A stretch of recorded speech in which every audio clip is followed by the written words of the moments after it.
કેમ છે મિત્રો? મારું નામ છે ગૌરવ ગોસ્વામી અને અત્યારે આપણે આવી ગયા છીએ મોરબીથી રાજકોટ અવધ પેલેસ કે જે એક ભૂતિયા બંગલા તરીકે ઓળખાય છે. અને અહીંયા રાતના તો ઠીક, લોકો દિવસના પણ આવતા ડરે છે. તો ચાલો અંદર જઈને અને આપણે જોઈએ કે એવું આ બંગલામાં શું બની ગયું છે કે જેથી લોકો અહીં આવતા પણ ડરે છે. લોકોના કહેવા મુજબ ઘણા સમય પહેલાં અહીંયા એક છોકરીને લઈ આવ્યા હતા અને તે છોકરીની સાથે દુષ્કર્મ કર્યા પછી તેને અહીંયા જ મારી નાખી હતી અને તે છોકરીની આત્મા અહીં ભટકતી રહે છે.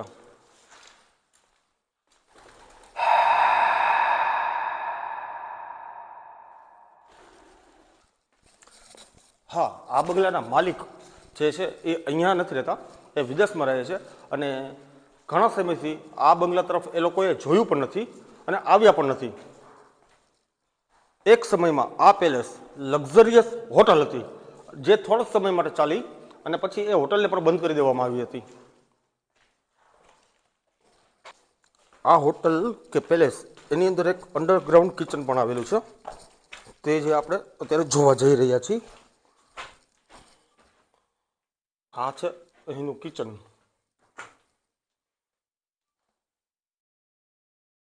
હવે આપણે જઈ રહ્યા છીએ અવધ પેલેસનો ઉપરનો ભાગ એટલે કે ટેરેસ. ત્યાંથી જોઈએ કે વ્યૂઝ કેવો આવે છે. આ છે એક વિશાળ સ્વિમિંગ પુલ જે આ પેલેસની અંદર જ આવેલો છે. આ હોટલમાં ટોટલ 2 સ્વિમિંગ પુલ છે. આ પેલેસ કે અવધ હોટલ એને જોઈને એવું લાગતું નથી કે આ ખરેખર કોઈ ભૂતિયા પેલેસ હોય કે ભૂતિયા જગ્યા હોય, કેમ કે તમે ઘણા બધા વિડીયોઝમાં તમે જોઈ શકો છો કે દિવાલ ઉપર ઘણા બધા નામ લખેલા છે. તો એનો મતલબ એમ છે કે અહીં રાતના ઘણા બધા લોકો આવતા જ હશે કે છુપાવવા માટે કોઈ પણ કારણોસર આવતા જ હશે આની અંદર. એટલે એવું લાગતું નથી કે આ ખરેખર કોઈ ભૂતિયા જગ્યા હશે જ. મને તો આ જગ્યા એવી કંઈ હોરર પ્લેસ કે ખૂબ જ ડરાવતી હોય એવી તો મને કાંઈ લાગી નથી, કેમ કે તમે જોઈ શકો છો અહીં અમુક લોકો અહીં ક્રિકેટ રમી રહ્યા છે હાલમાં.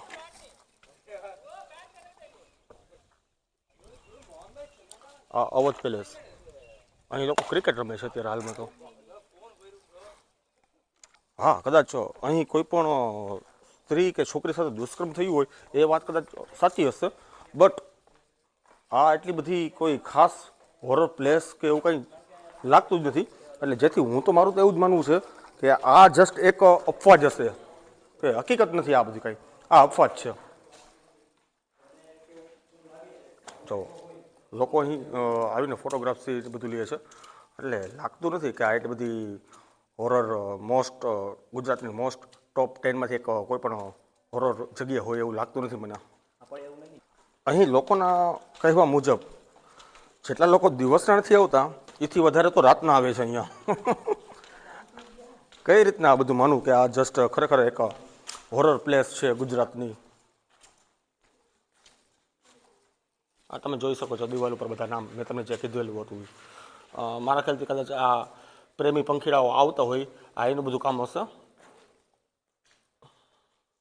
પહેલો પ્રેમ ઘણા બધા અલગ અલગ પ્રકારના તમે નામ અહીં જોઈ શકો છો. આ છે અવધ પેલેસનો બહારનો ભાગ, જે એન્ટ્રન્સ ગેટ પણ આપણે કહી શકીએ છીએ. એવું કાંઈ ખાસ છે નહીં આ બંગલાની અંદર કે જેથી કરીને હું આ જગ્યાને ભૂતિયા બંગલા તરીકે હું કહી શકું, એવું તો મને લાગ્યું નથી હજુ સુધી મને કંઈ.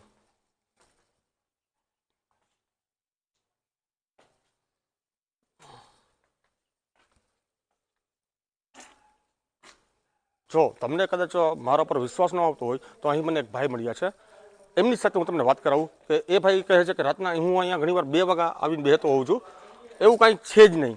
तो चलो मित्रों आ है भाई जो तुमने कैसे शू भाई क्या यहाँ पे रात को क्या होता है कुछ? रात को 2 बजे बैठते हैं लेकिन कुछ है नहीं यहाँ पे। सब आते हैं यहाँ पे, कुछ सब अफवाह है, कुछ नहीं है इधर, कुछ है नहीं है। हम रात को 2 बजे से इधर सब बैठते, इधर कुछ है नहीं, अफवाह सब, ये सब आवाज आती, कुछ आवाज नहीं आती. बराबर मित्रों, जो તમે સાંભળી લીધું, આ લોકો અહીં રાતના 2 વાગે આવીને બેઠા હોય છે, બટ એવું કાંઈ છે જ નહીં, જેથી કરી આ બગલા વિશે ઘણી બધી અફવાઓ ખોટી જ છે, કાંઈ સાચી નથી. હા, એ વાત તો કદાચ 100% સાચી હશે કે અહીં કોઈ છોકરી સાથે દુષ્કર્મ થઈ એમનું મર્ડર થયું હશે, બટ આજની ડેટમાં ભૂત થાય છે કે આત્મા છે, અહીંના લોકોના કહેવા પ્રમાણે એ વાત તો તદ્દન ખોટી છે. તો હા મિત્રો, મારો આ વિડીયો તમને સારો લાગ્યો હોય તો તમારા મિત્રો સાથે શેર જરૂરથી કરજો, મારા વિડીયોઝને લાઇક કરજો અને હા, ચેનલને સબસ્ક્રાઈબ કરવાનું ભૂલતા જ નહીં. જલ્દીથી મળીશું આપણે નેક્સ્ટ બ્લોગમાં.